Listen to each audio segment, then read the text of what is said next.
अब तो अपनी आंखों से देख लिया ना आपने कि सरकारें जब चाहे जिसे चाहे देशद्रोही करार देकर उससे उसकी दौलत, उसकी आइडेंटिटी, उसका नाम, उसकी जिंदगी छीन सकती है। चाहे देश की बात हो, चाहे विदेश की बात हो। जीता जागता उदाहरण आपके सामने है। यूक्रेन रशिया द्वंद्व के बीच में जिस तरीके से अमेरिका ने जो वहां के बिलियनियर्स हैं उन्हें लूटा है, सरेआम लूटा है, वो इसका सबूत है कि सरकारें जब चाहें जैसा चाहें कर सकती हैं। फिर चाहे वो किसी देश को आतंकवादी देश साबित करके उसके ऊपर हमला करना हो, या फिर किसी व्यक्ति, किसी इंडिविजुअल को, चाहे अपोजिशन पार्टी का हो, चाहे उनका विरोधी हो, चाहे कोई भी, जो भी उनके खिलाफ चाहेगा या सरकार को उससे टारगेट करना होगा तो वो बड़े आराम से उस पर एक्शन ले सकती है। उसे आतंकवादी घोषित कर सकती है, उसे एंटी स्टेट एलिमेंट घोषित कर सकती है और उसका सब कुछ छीन सकती है। ये दुनिया के हर सरकार के साथ ये इशू है। फोर्ब्स की बात करें, फोर्ब्स जो एक बड़ी संस्था है, उसकी रिपोर्ट की बात करें तो 116 रशियन बिलियनियर से अब तक अमेरिका, ब्रिटेन और यूरोपियन यूनियन मिलकर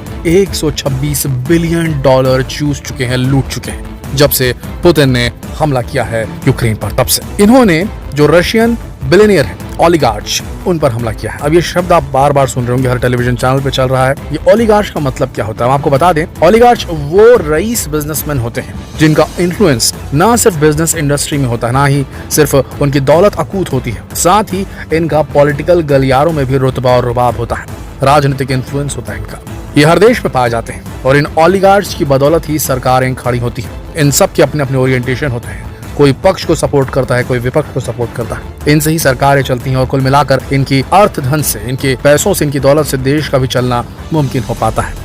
इनकी संपत्तियां कुर्क की गई हैं, इन्हें काफी सारे सैंक्शंस का सामना करना पड़ा है, सीधे सीधे इनकी सिटीजनशिप्स को टाल लिया गया पूरी तरीके से। अब जरा सोचिए, कभी ऐसा हो मत कभी, लेकिन अगर ऐसा हो गया, भारत का कुछ मनमुटाव हो गया अमेरिका के साथ में, तो क्या अमेरिका मुकेश अंबानी जी, हमारे अडानी जी, हमारे टाटा जो हैं इतने बेहतरीन जो बिजनेसमैन हमारे देश के, उनकी सारी संपत्तियां कुर्क कर देंगी जो उनके देशों में होगी या यूरोपियन कंट्रीज में होंगी? तरीका क्या है दोस्तों? ये लोग किसी टेररिस्ट ऑर्गेनाइजेशन को फंडिंग नहीं दे रहे थे, ये बिजनेसमैन, ये सरकार को सपोर्ट कर रहे होंगे जिस भी हिसाब से करते हैं। हमारे देश में चंदा चलता है पॉलिटिकल पार्टीज का, देते हैं बड़े बड़े बिजनेसमैन चंदा, वहां पर वार किया है अमेरिका ने। तो क्या ये सही है दोस्तों? आपको कुछ नाम बताते हैं और उनसे उनकी कितनी संपत्ति लूट ली गई है, और फिर भी अपने देश के प्रेसिडेंट पुतिन के साथ खड़े हैं। इनके नाम हम आपको बताते हैं, सुनकर हिल जाएंगे आप क्या क्या हुआ इनके साथ। एलेक पेरोव, ये काफी कर्मठ बिजनेसमैन है रशिया के। किसी जमाने में ये एक ऑयल सी रिग वर्कर थे, कैस्पियन ऑयल सी रिग में काम करते थे, वहाँ के एक वर्कर थे। बाद में मेहनत करके इन्होंने अपना नाम कमाया, अपने नाम पे बिजनेस शुरू किया ऑयल का।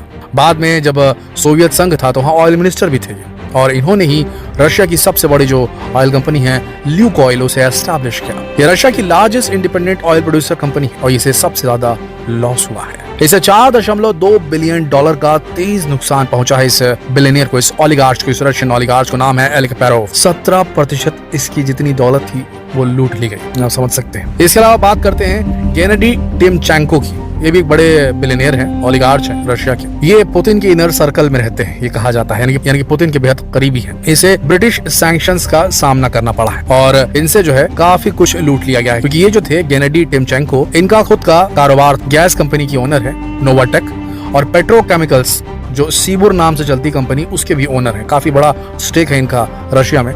इनसे भी 4.2 बिलियन डॉलर जो है वो इनकी दौलत से सीधे चूस लिए गए, काफी नुकसान हुआ इनका। इसके अलावा जो रशिया के जो प्रेसिडेंट है पुतिन, उनके पुराने जो है, जो फॉर्मर सन इन लॉ है उनके, जिनका नाम किरिल शमलोव है, उनकी भी दौलत को सीज कर दिया गया है। इसके अलावा और क्या किया गया है? ब्रिटिश गवर्नमेंट ने क्या किया है? जब रशिया ने स्ट्राइक किया यूक्रेन के ऊपर में, तब से अभी तक रशियन बैंक की सारे जो एसेट है, हर बैंक का एक एसेट होता है, जैसे IDBI का एक एसेट होगा, स्टेट बैंक का एक एसेट होगा जो सरकार के पास रहता है, उस स्टेक, जो रशियन बैंक का स्टेक है, उसे सीधा सीज कर लिया ब्रिटिश गवर्नमेंट ने इंग्लैंड में। और रशियन नेशनल्स जो लोग लंदन में काम कर रहे थे, रह रहे थे, उन्हें सीधा कह दिया गया कि आप सिर्फ $66,000 यानी कि 50,000 पाउंड ही यूके के बैंक में रख सकते हैं, उससे ज्यादा आपको रखने का अलाउड ही नहीं। तो क्या हुआ इसका मतलब? रशिया के वो बिलियनियर जो वहाँ रहते हैं, या जो भी पैसे वाले नॉर्मल लोग भी जो रहते हैं, आम जनता वहाँ, वो $66,000 से ऊपर अपने अकाउंट में रख नहीं सकते। यानी कि अगर आप अमीर हैं और रशियन हैं और यूके में रहते हैं तो आपको अलाउड नहीं है यहाँ रहना, ये आपके पैसे जो है वो हम लूट लेंगे। तो सीधा आर्थिक आजादी पे वार है। ये कहाँ तक सही है आम लोगों के साथ? आम रशियंस ने तो ये डिसीजन नहीं लिया यूक्रेन के ऊपर हमला करने का। जरा सोच के देखिए किस तरीके का ये किया गया है, जो सैंक्शंस लगाए गए, आम जनता को भी इसमें प्रभावित कर दिया गया है। अब आप खुद सोच कर देखिए, क्या ये सही है? क्या ऐसा किया जाना चाहिए? क्या सीधे सीधे अमेरिका, यूरोपियन यूनियन और ब्रिटिश गवर्नमेंट ने एक साथ मिलकर इन रशियंस को लूटा नहीं? क्या ये सही है गलत दोस्तों?